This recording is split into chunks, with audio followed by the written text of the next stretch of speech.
Assalamualaikum warahmatullahi wabarakatuh. Batur sedulur sekampung, Datu Nuraya atau yang bernama asli Abdul Muin atau Abdul Raub atau Abdul Jabbar, seorang datu yang terkenal di Kalimantan Selatan. Beliau dikenal karena makamnya yang berukuran panjang sekitar kurang lebih 60 meter dan lebarnya sekitar kurang lebih 6 meter.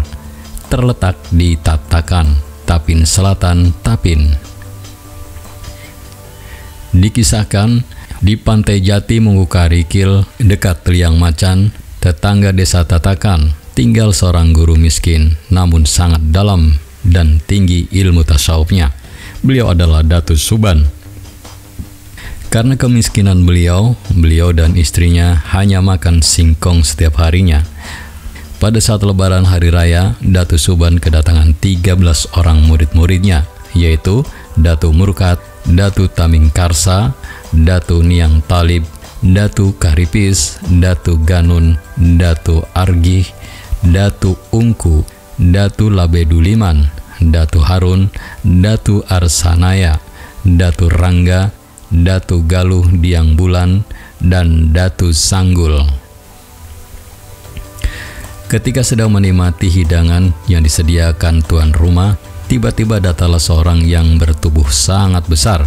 Serta merta mereka terkejut dan segera mengambil tombak dan parang untuk menghadang orang tersebut. Assalamualaikum warahmatullahi wabarakatuh, kata orang besar sambil mendekat. Waalaikumsalam warahmatullahi wabarakatuh, jawab para datu. Lalu Datu Suban berkata kepada murid-muridnya bahwa orang yang memberi salam itu insya Allah akan berniat baik dan tidak membahayakan. Maaf, siapa saudara yang datang dan dari mana asalmu, serta apa maksud saudara? Tanya Datu Suban. Si raksasa hanya menjawab dengan ucapan La ilaha illallah. Setiap Datu Suban bertanya, selalu dia menjawabnya dengan kalimat tauhid, La ilaha illallah, hingga 7 kali ditanya dan dijawab dengan 7 kali zikir tauhid itu. Setelah 7 kali zikir tersebut, tiba-tiba raksasa itu ambruk. Lalu para datu menghampiri dan memeriksanya. Ternyata orang besar itu telah meninggal dunia. Serempak mereka berujar, Inna lillahi wa inna ilaihi raji'un. Melihat keadaan yang demikian, para datu yang berjumlah 13 orang tadi bingung bagaimana cara memandikan dan menguburkannya. Apalagi saat itu musim kemarau panjang.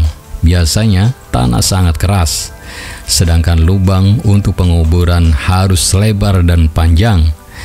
Dan untuk memandikannya juga diperlukan air yang sangat banyak. Konon, di tengah kebingungan para datu, tiba-tiba hujan lebat turun, dan ketika mereka mengangkat jenazah dengan mengerahkan tenaga penuh, ternyata tubuh orang besar itu sangat ringan, hanya seperti segumpal kapas. Serentak mereka berseru, Subhanallah. Sebelum mereka mewaradunya atau membersihkan mayat itu, Datu Suban menemukan sebuah tas selempang dari dalam pakaiannya. Setelah membuka, ternyata terdapat sebuah kitab yang akhirnya terkenal dengan sebutan Kitab Barencong. Kemudian para datu memulai membagi tugas. Yang membersihkan mayat adalah Datu Argi, Datu Niang Talib, Datu Ganun, Datu Labeduliman, Datu Ungku. Sedangkan Datu Karipis bertugas mencari batu nisan dari batu alam. Sedangkan yang lain membuat lubang kubur di Gunung Munggu Karikil dekat Munggu Tayo. Konon lubang yang digali tidak cukup untuk mengubur jenazah itu. Terpaksa kakinya harus dilipat sehingga tubuhnya seperti menyerupai huruf Hamzah. Pada hari ke-7 setelah meninggalnya raksasa itu, Datu Suban membuka kitab yang ditemukan pada jenazah tersebut di hadapan 13 muridnya sambil mengucapkan basmalah. Ternyata berisi bermacam-macam khasiat ilmu dunia dan akhirat. Akhirnya, orang besar atau raksasa tersebut diberi nama Nur Raya, karena dia datang pada hari raya dan wafat pada hari itu juga, dan sesuai badannya yang raya. Nur Raya berarti pembawa cahaya yang sangat luas seperti raya. Dengan panjang kuburnya kurang lebih 60 meter, dengan kaki dilipat, kalau tidak dilipat mungkin bisa sampai 100 meter, dan lebar kurang lebih 6 meter. Setelah para datuk meninggal, tidak ada yang mengetahui di mana letak makam Datu Nur Raya. Namun, beberapa tahun kemudian, penduduk Munggutayu Tatakan ketika malam hari sering melihat cahaya yang memancar dari tanah di sekitar benteng Munggutayu naik ke atas langit. Salah seorang penduduk yang penasaran dengan cahaya tersebut berusaha mencari asal sumber cahaya tersebut. Dan orang itu menemukan dua batu yang besar dengan jarak 45 meter lebih, dan persis seperti batu nisan yang menghadap ke arah kiblat. Penduduk tersebut bernama Basran yang bergelar Utuh Karikit. Batur sedulur sekampung, demikian kisah seorang raksasa dan Datu Suban serta penemuan kitab Barencong.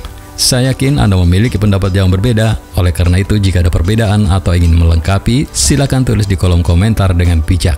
Terima kasih telah menyimak video ini sampai selesai. Jangan lupa bantu kami dengan cara klik tombol subscribe, like, komen, dan share sebanyak-banyaknya. Ingat, tetap meduluran aja pada tukaran.